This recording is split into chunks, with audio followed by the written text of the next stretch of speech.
Hola, en esta presentación continuamos nuestro recorrido por la Edad Media e iniciamos un nuevo tema que es el estilo románico. Por tanto, vamos a retomar la historia del arte occidental. El término románico se va a empezar a introducir en la historia durante el siglo XVIII y va a estar vinculado, relacionado con la lingüística, con las lenguas romances.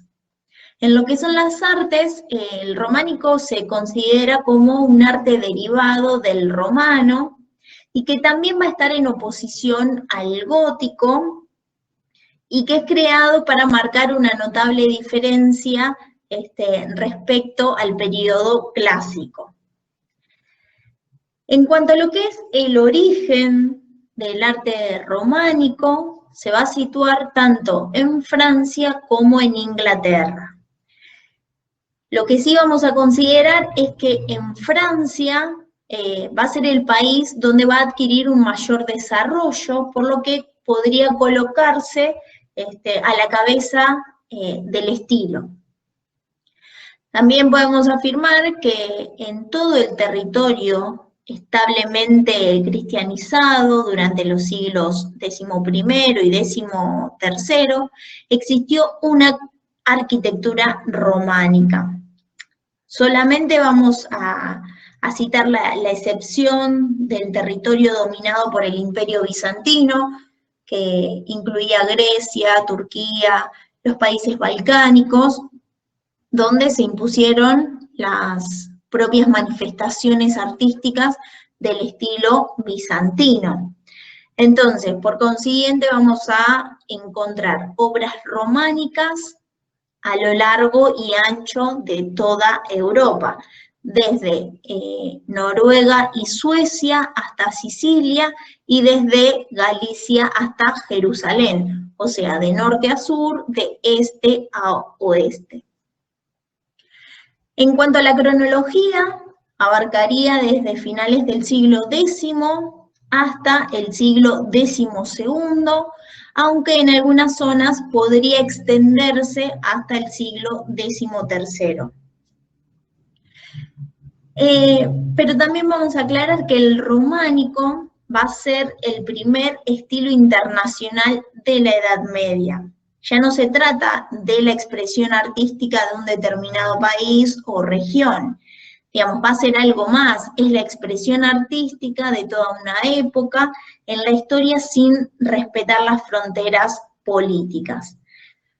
Entonces, de esta manera podemos decir que asistimos al primer estilo unitario del occidente cristiano, después de la fragmentación artística que surgió tras la ruptura o el fin del mundo antiguo. Dentro de este contexto, a partir del siglo XI, va a empezar una etapa nueva de recuperación y optimismo. Digamos, esta recuperación se va a dar tanto en los planos políticos como el social, el religioso, el económico, el técnico, el artístico. Y dentro de esas cuestiones vamos a nombrar que, por un lado, va a haber una consolidación en diversos o diferentes reinos europeos, también va a haber una concentración del poder religioso en el papado, que va a impulsar distintas reformas litúrgicas unificadoras. Por otro lado, los monasterios de Cluny se van a extender por toda Europa bajo una regla común y además apoyan las peregrinaciones. En este mismo periodo va a haber una cierta tregua en cuanto a lo que fueron las epidemias, las hambrunas, las guerras. Va a haber también un freno a lo que fue la expansión musulmana y además una conversión al cristianismo de dos pueblos que habían ejercido una gran agresividad sobre los europeos, que habían sido los vikingos y los húngaros. que en los siglos, o entre los siglos X y XI, se van a comenzar a cristianizar.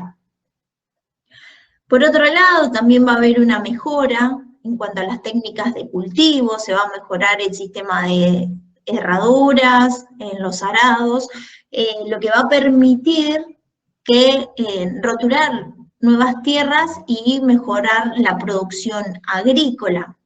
De esta manera también decimos que va a mejorar la minería y la metalurgia, lo que va a provocar un incremento en la producción de herramientas de hierro. En cuanto a la sociedad, va a haber una dinamización con el incremento de los viajes y las comunicaciones. Nombrábamos anteriormente las peregrinaciones, las cruzadas y el comercio, activan el trasiego de agentes e ideas. Va a haber un aumento, un incremento demográfico, como consecuencia también en la mejora de las condiciones de vida. Esto claramente muy limitado. Estas condiciones, digamos, de fuerte vitalidad social y económica, junto al optimismo religioso que surge a partir del siglo XI, van a propiciar también la aparición de un nuevo arte, que es este arte que estamos hablando, el arte románico. Desde mediados del siglo XI a las primeras décadas del siglo XIII, el auge constructivo en Europa no tiene precedentes. Se van a construir cientos de catedrales y monasterios, pero también gran cantidad de iglesias parroquiales para cada aldea o para cada barrio urbano. En lo que es la arquitectura románica, es eminentemente religiosa, y se va a crear un tipo de templo abovedado, bastante uniforme, y el interior sí va a ser muy oscuro, con esta tendencia, ¿sí?, al recogimiento. Y en cuanto a lo que es la religiosidad, esa característica más importante de la vida cotidiana de la época.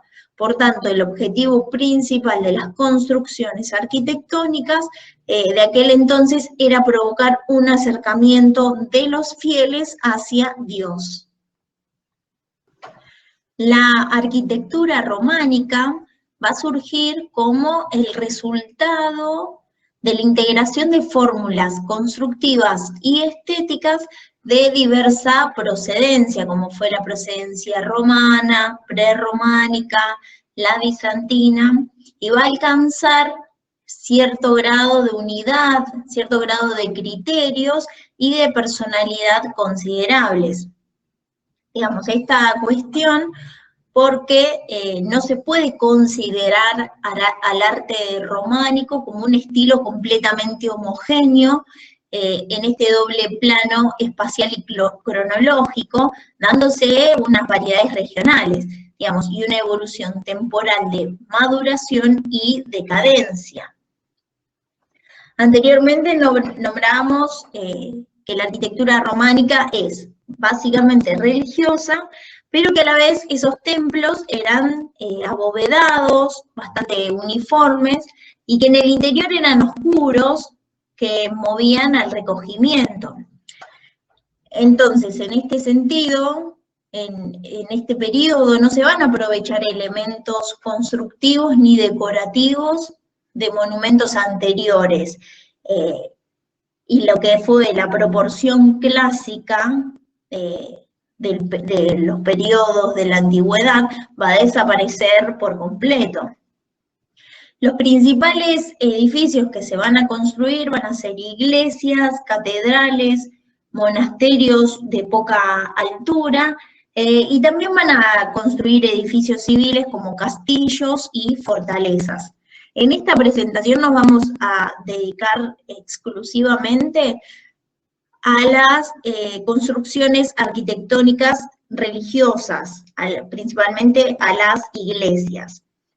Entonces, en cuanto a las iglesias, vamos a nombrar como principales características que utilizaron muros gruesos, poca cantidad de aberturas, En cuanto a lo que es el aspecto exterior, va a ser austero, van así a agregar a las iglesias el campanario que surge como un referente, van a utilizar arcos de medio punto sobre las columnas que van a servir para unir las naves. También las bóvedas van a ser muy utilizadas, como las bóvedas de cañón, y el tipo de planta va a ser un tipo de planta basilical o de cruz latina, y que va a estar dividida en números impares de naves, que van a poder ser 1 o 3 o hasta 5.